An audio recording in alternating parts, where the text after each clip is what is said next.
This is not a how-to-do dialogue book, but it is the most complete clarification of dialogue and what we have named professional dialogue you'll find. It's about learning and thinking, a thesis on a lifetime of research and first-hand learning. Anyone running an organisation should read this, whether they are in a governmental, commercial or community organisation. Peter does not start by giving you the answer and proving it, nor by a meta-analysis of what others have said about the subject. This is a unique and enjoyable narrative of the discovery of ideas through experience. If you take Peter's advice and notice what you're thinking and feeling as you read, you'll make your own discoveries and change along the way. Hello, and welcome to A New Kind of Dialogue, the podcast. I'm Jane Ball, co-founder of Dialogue Associates, along with Peter Garrett. We've been blown away by some of the comments and response to this podcast. It's clear many of you see the value of dialogue within your life and work. But today we've got a special episode that builds on everything we've discussed over the course of the previous 10. You'll remember we reached the end of Peter's book, and then we were reflecting on our own experiences of creating the podcast together. It's not the end of our first-hand learning, as you'll hear. So now you've seen and heard how dialogue is done, it's time to think about how you start putting it in practice yourself. But where do you begin? That's what we're going to explore in today's special episode. So Peter, where do we begin? Well, first we begin by saying thank you. I like the words from your foreword, which are 3 or 4 pages at the beginning of the book. They're beautifully written. Thank you. And they're relevant. It's time you wrote your own book, Jane. Also, it's a bit of a surprise being here because this is a 10-episode podcast, and we're now on episode 11. I didn't believe we could do it in 10. I know our really good director, editor, Ollie Giu, convinced me we could do it in 10. I had been thinking 1 episode for every chapter, it would be 26 episodes, but no, we did it really in 9, because the 10th one we started to reflect, didn't we? Yeah.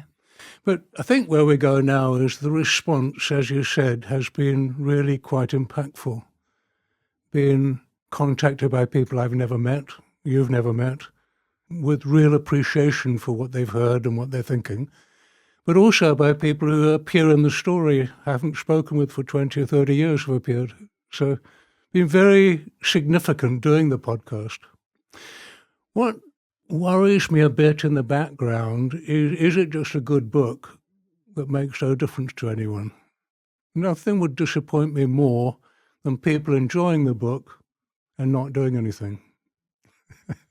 So that, I think, that's what's been in my thoughts since we completed the 10th podcast. We've had, 3 or 4 months and travelled a bit, been in South Africa. I've been thinking, how do we do this? How do we take it forward? Mm-hmm. So that's what I'm thinking about right at the moment. What about you? Yes, similarly. Just to say about the response, it was really charming the way people gave feedback. There was one woman wrote to me and she said she has a half-hour walk. She walks somewhere for half an hour there, half an hour back every day. And she'd listen to half of the podcast on the journey there and half of the podcast on the journey back. So people were responding, not as some intellectually, but some as they describing how they were listening to the podcast and what they were hearing into their lives. So I think there really is the potential. There's the kind of little green shoot there of people then saying, oh, I've taken the podcast into my life. How do I take some of the learnings from the podcast into my life? Mm-hmm. So that's very encouraging to want to explore how we can do that with people. One response that has sat with me actually precedes the podcast, goes back to the book. This is a good colleague. He talks about the violence in the human condition and how reading the news, how upsetting he finds that, or more how hopeless he finds it. He talks about the fact every morning he goes walking to try and rebalance what he's read in the news. And then he says, and I quote, when I get home looking for hope, I drink a cup of coffee and read a few pages of this book. And he's referring to a new kind of dialogue. It's a most beautiful work of art. Each page tells a life story of learning and listening and understanding and generating human connections and wisdom. There is hope to be found in these pages, and maybe, hopefully, for some type of peace in the world through the practice of dialogue. And two things sit with me there. One is the fact that he would read a little bit every day, because I believe learning happens incrementally. Sometimes you get a big moment where everything shifts, but by and large, it's little steps. And if you have a hopeless situation, it's little steps that are needed to clear it up. So one thing really sat with me was that, is how do we steadily work with the kind of change we need? The other thing that I took from that quote is that we do need a basis for peaceful, productive, generative relationships. And if you look particularly at the dialogic practices, which I think is what is being emphasized here, the voice, listening, respect, and suspension, as they're kind of codified, they do form a basis for a well-running society. So both of these kind of carried me forward to think, no, we need to do something more. And as you said, the book was not a how to do dialogue book. So I thought we should do, well, how do you do a dialogue book? And we've kind of developed that idea a bit. Where are we now, Jen? Well, I'd like to pick up on something else from that quote you read, which is the word hope. I've been thinking, I like the word hope. Recently, I've been with spring is in the air here, and in the ground and in the trees. And I've been thinking about the phrase, hope springs eternal. And for me, there is something, if you're optimistic, it implies that you know things will work out well. And if you're pessimistic, you'll assume disaster. But in hopefulness, you know that things could work out better, but something is needed. And so for me, the word hope that Nick there uses is really important. And the question is, what is needed to make the outcome better than it currently is? And I think that's where we want to go. Certainly driven a lot of my work in the past was not only a hopeless, impossible situation, where I always felt, well, let's just get on and do something anyway. See what happens. Start something, and the impossible starts to become a little more feasible. Yeah, so absolutely. That's very much the spirit of it. So our thinking has been, how could we help people get started? I mean, my book tries to describe where the dialogue work we do came from, how obvious it is if you follow a set of experiences. Will other people find something completely different? Will they find the same?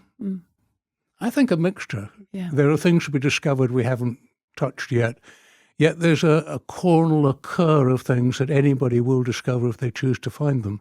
Yes, and I think I'm going to read something from the book again, from the back of the book about organisations, because I think that is where we want to continue, how we want to continue stepping into organisations more fully.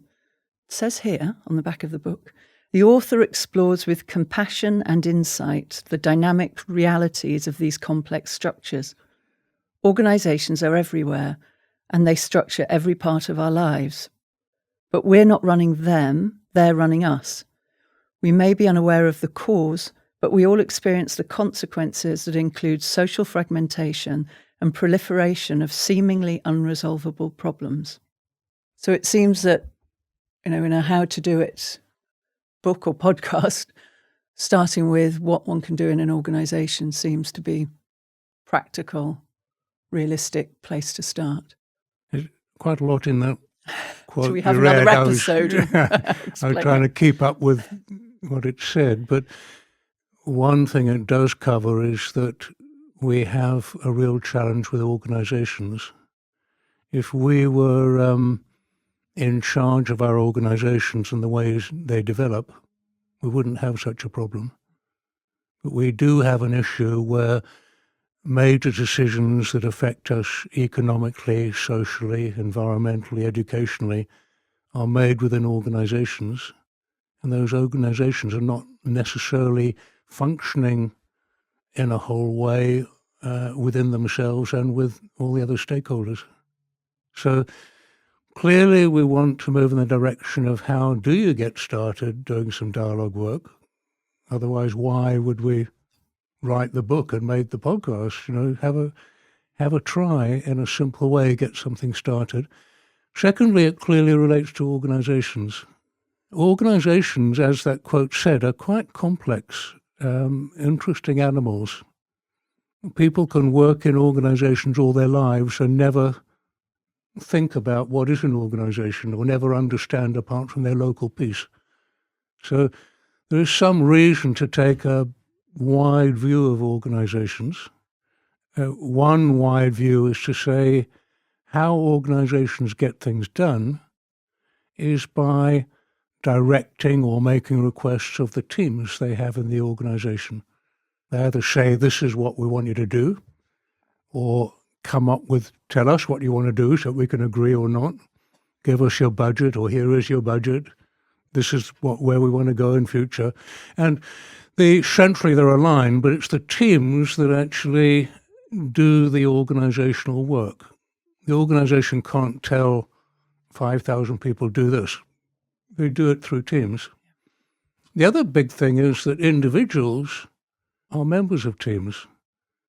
And that's how they influence the decision-making that's going on, saying, that would be pretty wonderful in my part or impossible in my part or whatever. Why don't we try this or that? So there's something critical about teams being between the organization as a whole, how it influences decision-making in the organization, and individuals, how they influence decision-making. So we're not only talking about how do we get going with some dialogue work, we're pitching this directly in teams, because teams, if you can't change teams, you can't change an organization. Yeah. And it's not change them. What do you mean change them? Get them integrated, thinking in a whole way about the system they're a part of. Yeah. So we kind of pushing in that way. And just to support what you were saying, I think in the podcast, in the last episode, when we were saying, well, what could people do? We were talking about what you can do yourself, almost internally as well, kind of noticing the way you think and feel about things and how that affects what you do. So this is going a step beyond. So how you, with people that you're in a team with, could begin collectively to look at how you talk together and think together, make decisions together within the context of your organization. So it's going from me to us, at least. So then my thinking and our thinking as well has been we've worked with a lot of different teams. Mm-hmm. Teams with budgets of billions of dollars or pounds, work with teams who have no budget but are trying hard in a social environment to really get something to happen. Work with teams at all levels, and I think it's been one of the characteristics of dialogue work to be equal to anyone. Not superior or inferior, but on the level with everyone. And we have a wide range of experience with teams. So early on, that experience was being in the room with the team. Here we are all together, and given my experience, why don't we try this? A check-in or whatever it might be. Later, we found we had to work through other people.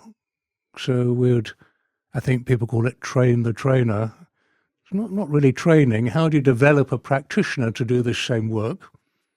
And they develop other practitioners. Then I had the idea, well, why don't we accompany people in their teams? And the answer is obvious, because there's only two of us, and we can't fly around the world all the time. But no, the podcast opens another possibility. Why don't we record our guidance to how a team might develop step by step? I never thought of that before, because I never tried a podcast until we less than a year. So, but this idea that we could accompany people and not require things of people as much as encourage activities that would lead to learning. So that's been the kind of central thought for a while. How could we accompany organisational teams in their development, how can we do that without having to have a experienced or qualified person in the room? We could provide that before or during with some recordings. So now we're starting to get a feel of a kind of way of being potentially helpful to get people started. It's a way of getting at scale, but not taking away the fundamental first-hand learning, which I think is really has been important, well, throughout your career and mine and the book and the podcast. How do you do some things, see what happens, reflect, learn, and then do a bit more? So we've created these recordings that would take a team through a series of activities and then reflective learning to learn about themselves and the work they're doing, and also learn about how to talk and think together. So the question comes, what is this? What do you call it? We have a name which I think is quite good, Dialogic Teamwork. Not all teamwork is dialogic. What would dialogic teamwork be? So here's an idea. I think the wisdom here is if you introduce dialogue into a team, people can start to get engaged, they can start to understand each other a bit more, start to enjoy being in the team, a bit more effective, a bit more functional and so on. But as well as being purposeful and constructive, can start to do something generative, how the team itself develops.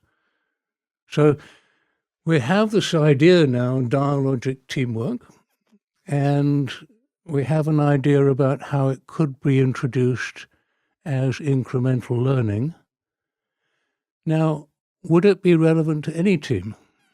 We've created it so that it would be relevant to every team. So I think it would be relevant to a leadership team, an executive team. I think actually it would be relevant to a frontline team with somebody who's a first level leader and is running a team for the first time. Maybe the size of the scope of those teams and what they're thinking about. As a leadership team, you'll think about the whole organisation, but you've still got individuals who come with their aspiration. Maybe you've got more dynamics and aspirations for careers to deal with at that level. Might be slightly different, but still, it's a group of people with collective experience and knowledge to come together, just as it is if it's a frontline team working more operationally, hands-on, day in, day out with the running of an organisation. So I think across those different organisational levels it works. I think it works whether it's a more operational team or a functional team. So for me, I don't know if it could work in any team. I do know I've worked in a lot of different kinds of teams. Those I know it would work. Maybe a challenge of size, because I have worked with teams of 40 and 50 people. I don't know that this would be the ideal there, but for typical team, 8, 10, 12 people, this is pretty direct. In fact, the kind of activities are drawn from experiences directly working with teams. So just stepping back on, we are clear about the need here. We proposed from the original work with David Bohm that there are many problems in the world, there are many problems in society and organizations, and we reduced it to one problem. The one problem is fragmentation. Fragmentation in consciousness, not fragmentation in the world. So are organizations fragmented? Yes. You'll find in any organization a series of different activities and initiatives which compete and contrast with one another. Are teams fragmented? Yes. Can you find a team that's not?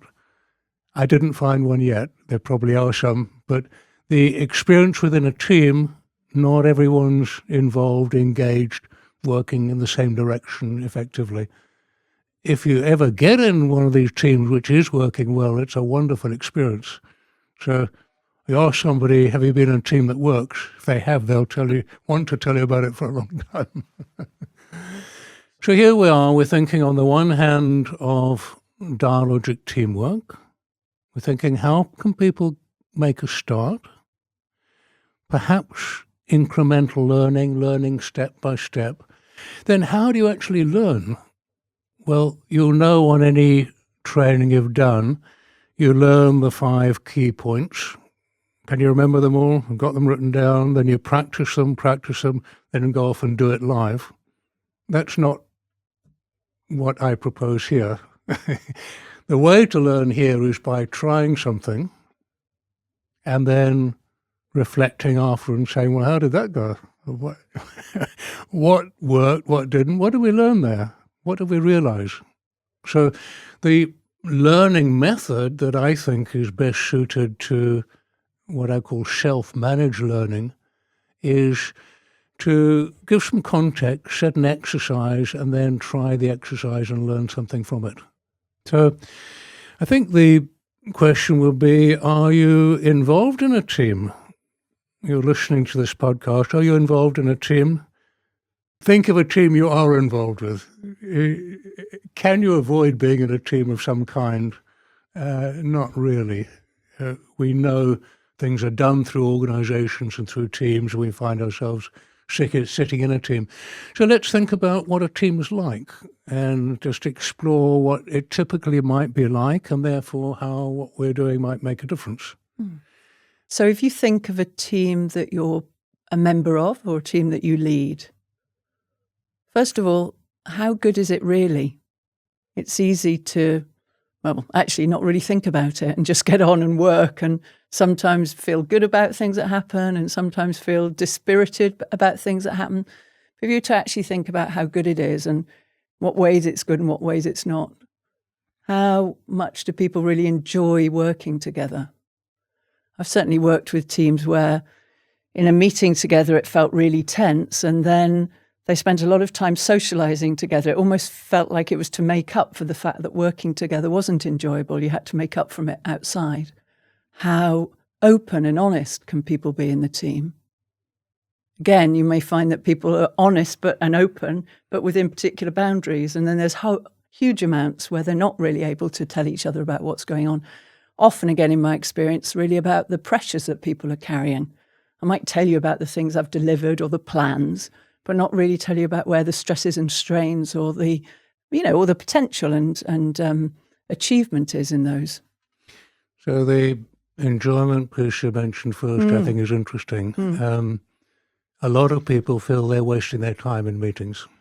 Would you prefer to be at the meeting, or maybe we'll not have the meeting today and do what other things you need to do? I think many would say, let's not have the meeting. Yeah. Why? Because they don't enjoy it. It's not relevant to them. They're not engaged. They're not purposeful. Yeah. So we had a fun thing, you might recall, Jane, I mentioned in the book, working in a 2-day dialogue every month in a prison, where people arrived not wanting to be present very clearly and not really engaged with each other. And we learned how to get people engaged very quickly. One, just a check-in. Yeah. What a simple way to start doing something in your own team. Do a check-in where you start with an inquiry and hear from everyone. These are not complicated things, but to try it and see the difference it makes, it makes all the difference in the world. So I think being in wanting to be in the meeting, how do you score out of 10 about your people wanting to be in the team meeting? Being engaged, how many are doing the occasional email or looking out of the window or writing something or whatever, talking with each other? Without those, how are you going to trust each other to make decisions that matter? The decisions will be made, but how are you going to trust each other to make the right decision together? How open, as you said, how transparent. When did you find we made a decision afterwards? You got outside, discovered a bit of information you didn't know that others didn't bring into the meeting. Why not? Preoccupied, didn't matter. Yeah, or the other way, where you make a decision, come back next time, and half of the room didn't realise you'd even made a decision. For whatever reason, they weren't attending. We decided to do that? Did we? Wasn't it you? No, I thought it was you, that kind of thing. Just think I'd add something else, that in teams I've worked with, often then you find that there's one or two people that in a way carry the pressure because the team isn't functioning fully. Maybe one person who's kind of trying to, outside of the meeting, bring everybody together and make sure the work gets done because it's not really agreed and aligned in the meeting itself, or persuade people, or the kind of tension is carried through that one individual. So you may find that you may be that person. If you're listening to this podcast, you may find that you're the person who's making everything work in the team, but you're having to do a lot of emotional and practical work to make that happen. What do people typically do if a team's not working? They invite in a coach or a facilitator to be aware of the things that the team members are not aware of. You pay somebody to cover the awareness of the fragmentation in consciousness, to cover the awareness of how it might work better, and then they have the right to intervene or to contribute or say something as you go. My thinking here is that those skills need to be in the whole team. So why not, if you have the resource, why not bring in a coach or a facilitator if they're going to teach you all how to do it yourself so you don't pay them forever, but actually you have the skills yourselves. Yeah. So I think that was a kind of definitive thing here. The team needs to learn the skills for themselves. Now, if I said to you, well, we've got a team development program, typically one person, the team leader or whomever, would go off, watch this online, remember the things they've got to do and come back and do them. That's not what we're thinking here. We're thinking the team as a whole could learn together. Can a team learn together? If a team does learn together, it will enjoy itself, it will get engaged, it will get transparent and open, it will start to have the wherewithal to think through the decisions it's making in a more effective way, the information being available and so on. So we're thinking we'll learn together. So this is not a program that individually one or two people go and do and come back and say, right, I'm now ready to get this team developed. This is a team developing as a whole. And what we propose is that the material that comes in, everybody engages and everybody together reflects on and learns from. Incrementally is a great way because you build step by step more and more skill into the way the team's functioning. The other thing, as well as retaining the skills, you'll also be working with your own situation. So it's not a case study. You're not there with people from lots of different organisations to learn, and so you have generic case studies. Actually, with the team, you're talking about the team's business, talking about what it has done, what it has to do, some decisions that have to be made, some improvements. So you're furthering your work as well as learning new ways of working together. Just to repeat that, a lot of programs, courses do have case studies. Mm. Here's a case study how Ranulph Fiennes made it to the top of the Everest on the Challenger case. Third attempt. Mm-hmm. And these are the three things you have to remember. They're like strap lines you can use. What we're talking about rather is what is the issue you're working with today and how are you working with it? Yeah. So we're not telling you how to run your team or your business. You know your business, I don't. What we're thinking about, how as a team do you have the teamwork to deal with it? Well, bringing in dialogue is going to make the difference to that. Yes. So there are, as you say, no introduced stories, challenges, case studies, things to remember, and not really any homework. Mm. How many things do you do where now I've got to go back and do all this homework? Yes. Actually just do it, learn it, retain it, move forward. Yep. And though with what we've developed, there is an option to do it over a shorter period of time as more of an off-site away day kind of activity, can be embedded in team meetings. And I think that's good because it also sets the habit for a different way of working. So rather than coming back with some skills you learnt in a classroom or somewhere else and then thinking, well, we can't possibly do that here, you actually are doing it here. So just even the kind of physically, the memory that this is the meeting room where we always meet and we're doing it here now during the program's over, well, we can still do it. So I think that's important as well. Just kind of embedded in a normal life of a team. So there's a kind of flexibility, isn't there? Mm-hmm. We have the idea that in a series of steps, you could learn a series of dialogic teamwork skills, which will shift the effectiveness, enjoyment, purposefulness, generativity of the team. Definitely. Write to me afterwards if it doesn't, please. I know from experience that this will make a difference. Or the unusual situations that you're working in that could kind of test our approach.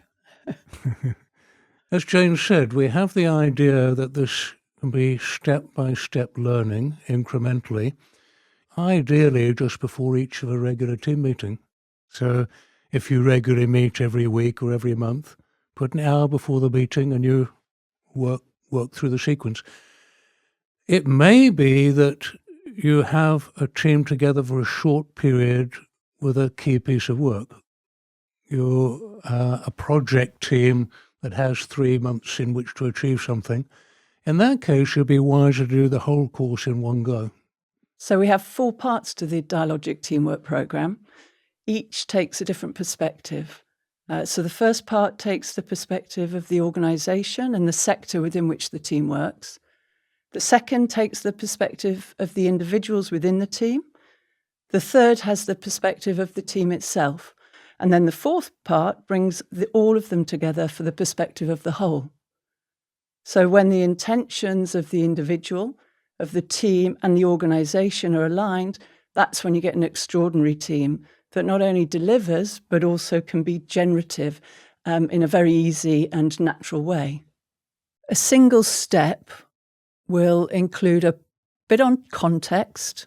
So what's this step about? Why are you doing it? What's the outcome we're hoping you'll achieve through this step? Then there's an exercise, so something that you do. Then there's a reflection, so some reflective questions that help the team to learn from the content that's been discussed and also learn from the skill and the process that they've been through. There is an accompaniment, so we accompany you through a video recording, which is about 7 minutes long, and it talks through each of those phases of the step. There's also bullet points and written material that you can draw on so that you can decide whether as the facilitator or team leader you want to describe this in your own way or whether you want to play the recording to your team. So you're very carefully we hold your hand as much as we can as distant figures through the process. There is also, we have accredited practitioners who coach and facilitate and can also give hands-on experiential kind of support to what you're trying to do if you need it. But I think the steps are put in a way that really guide you through what's required. So to paint a picture, you're in your normal meeting room, 6, 8, 10, 12 of you, however many are in your team, would probably seat you in a circle. The big thing is everybody can see everybody else while you do the dialogic teamwork. If you're online, you need to be able to be on one screen so you can see each other. Do meet in person if you normally do, and if you can, it's clearly better. Somebody has to take a lead. So it might be the leader of the team or somebody who's chosen to do that. And they look at the material first and see what it is, what's involved. How do they look at the material? They look at a video for 7 minutes. Not long. And also they download it, prints it out, so they've got it in their hand if they want to. And that prepares them for the 1 hour, up to 1 hour they have introducing that step. And as Jane says, it will give the context and outline, give an exercise, an activity. It might be a question to think about, it might be something you do in smaller groups or whatever, and then some reflection. What did you learn from that? What did you notice or realise? Not did you remember the 3 points, just what did you actually think? And then Jane and I add some things that we've typically learnt from that kind of exercise. And as Jane said, if you want to, you can play the video to the group and pause, and put a little pause button and then do the exercise and play a bit more and then pause and do more. Put in your own words if you want to, however you'd like to do it. That's kind of what it would feel like. And before you start the first step of the program, there's actually a step 0, where there's a lot more detail about that kind of preparation and the kind of decisions to be made about the venue and the timing and who's going to lead and facilitate the session. So it's self-managed. Yeah. You as a team manage your own development. We provide the resources. We're recommending how to do it, but you do it the way you think best. If you have a step which takes an hour and you get into a really good conversation that your group, your team needs to have, forget the step, have your really good conversation. Well, this dialogic teamwork is about having the right conversations at the right time, being as short as you need to be or as long as you need to be to get it right. So it's up to you how you choose to use the resources, but they'll be fully available. We should probably pause and look at this if you have the advantage of the larger organization. And by that I mean you may be an executive leader who's responsible for the larger organization. You might be in organizational development. It depends how your organization describes this. It might be people and culture. I don't know what terminology you use in your own organization. But if you look at the larger organization, would this be relevant to bring in dialogic teamwork to your organization? So one question would be, how many teams do you have? This might surprise you. Larger organizations who have 3,000, 4,000 employees generally have no idea how many teams they have. Teams are necessary to do stuff. They get formed as they're needed. Occasionally they get dissolved. But how many teams have you got? Ask a larger organization, they don't know. How do you introduce this kind of change, a dialogic, learning how to think together and work together well at scale? Well, it would cost a fortune to put a facilitator or a coach in every team. So what do people do? Instead, they do training. Now, training is not this kind of development. Training is do this, practice it, learn it, repeat it. That's not this kind of learning at all. On the one hand, how can I afford to put in coaches and facilitators everywhere? On the other hand, training won't do it. This is a very interesting option, dialogic teamwork, because it's self-managed. You don't need any more people to do it. It's self-managed. What you can have is a resource of coaches and facilitators for those teams that need them. They don't provide for everyone, which is overkill, nor for nobody, but have a smaller team, a dedicated team, or call on our resources to do it, to go to those teams that need specific attention. And you'll find that helping those handicapped teams will make a difference. But it's quite feasible to do what I would call a system-wide intervention of some significance using this one program. And where I have done similar things, and where I've done them with you, Jane, as well, we've tended to cascade down the organization, tend to start higher up and roll down right the way down to the most basic grade employees, the most recent employees, with exactly the same material. Not special material for the top and a rudimentary one for the bottom, same all the way up and all the way down. So we're kind of proposing here systemic change through this particular program. There's more required than this, but this would make a big step, wouldn't it? In good value way to make a big step. Just add a couple of things to what you've already said, though, because I was thinking even if you did put a coach or facilitator with each separate team, those coaches and facilitators often do things in different ways, which I've seen many times. I'll be working with one team, and then an organisation that team has to relate with has another coach or another facilitator or consultant. And then we're kind of got to work out as coaches or consultants, how do we work together? How do our approaches fit? Because otherwise the two teams the fragmentation worsens, actually. So it's a real risk doing that, And similarly, if you invest a lot of development at the top and not through the organisation, you get this more and more sophisticated leadership who probably develop skills and then leave and go and get another job somewhere else. And yet the body of the organisation, the people who stay with you for many, many years, don't ever get that growth. So we do emphasise relationship or relatedness, the rapport between people, the ability to think together, the atmosphere, but in a pragmatic way. One concept we introduce, for example, is the concept of functional familiarity. Functional familiarity. That means, do we know each other well enough to do the work we have to do?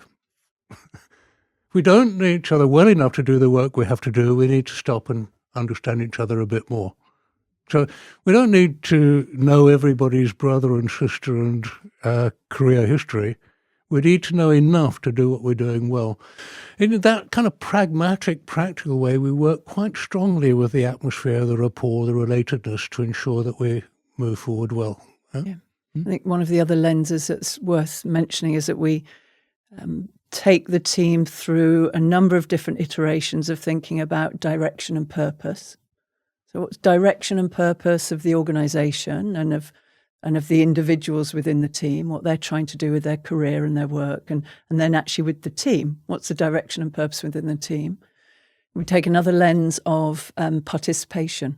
So how well do people do what they need to do and play their part in the organisation, which is a really important thing for an organisational people, culture professional to think about.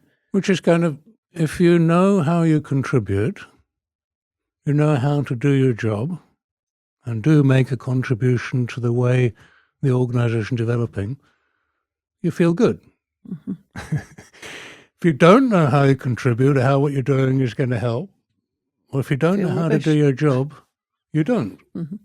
And when you don't feel good, you make noise. When a team is making noise or part of it's making noise, you know you haven't got that bit right. Yeah. We do look at delivery as well, but delivery is one of 4 different lenses that we take. I think often it's delivery, delivery, delivery. So we look at delivery alongside the others. And then we also take a kind of step back, encourage the team to take a step back and actually get some perspective on the organisation and the team and themselves as individuals and the past and the present and the future, and actually use some wisdom to see what's the priority for the work that they're trying to do and how do they do what they do always, but do it better than they would normally do it. So it's working smarter rather than harder, I guess, would be a underwrite those two, because you'd say, well, that's all very nice, but it is really about whether we deliver what's needed or not. If we don't deliver what's needed, the organisation won't continue. So we'll have the others in extra, but actually let's be clear about performance. If you only concentrate on performance, in the end, you will be overloaded. If you only concentrate on performance, in the end, you won't be able to do it in the evening and the weekend, not enough time. There is the need to understand how you contribute, to have the wisdom of understanding the connection between what we're trying to do and how you do it and so on. That's what alleviates that overwhelm. If your team's on its knees overwhelmed, it's not balanced, right? You might say, well, no, it's like that for everyone. It isn't. You have to look at how do we start to get the balance, and only going for performance is unbalanced and in the end will lead to overload. Yeah. So have a good look at yourself and your colleagues. How are they doing? You know? Yeah. And of course, I mean, in this recording, or as we're talking now, we're giving an overview of the Dialogic Teamwork program. There hasn't been time to drop into lots of examples, but the earlier 10-episode podcast and the book, A New Kind of Dialogue, is rich with lots of examples of teams and organisations where this approach has been taken, and actually the work from which this approach has developed. So if you're looking for background evidence or case studies, then buy the book. So it feels like we're drawing to a close our thinking here on this 11th episode. Yeah. I mentioned early in the book my experiences on my grandfather's farm, and those still sit with me a lot. This dialogic teamwork is like ploughing the field in spring. You ploughed the field to get some air into it so that things that are stuck and not moving are opened up, so it's ready to grow things. Well, this is a great way of ploughing the field of the whole organisation. However many teams you might have, even if you don't know how many there are, it's a viable way of doing a substantial change across the board. What I like about it is whether you're responsible for a larger organisation or just one team, whether you're new into it and are wondering, how do I do this, which this would help you, whether you've been there for years and your ways are set and out of date, this is going to help you. Whether you just want to make an improvement or have a try, this will help you. I think we've got something that is worth trying. Cost-wise, we've pitched it right down at the level of one facilitator for one day. And you do it your own way and your own time, and you have all the benefit held. So that's where you've taken us by going through the podcast, the responses we've had stimulating our thinking. We're thinking here is a way to get people started. There's a wonderful journey ahead if you choose to go this way, and I'll be pleased to do it with you. So if people want to know more, they should go to the Dialogic Teamwork website and they can register their interest there and we'll get back to them. It would be great, I think, Peter, if we had some response, and we look forward to hearing people's interest. Thank you. We will see you. Bye-bye.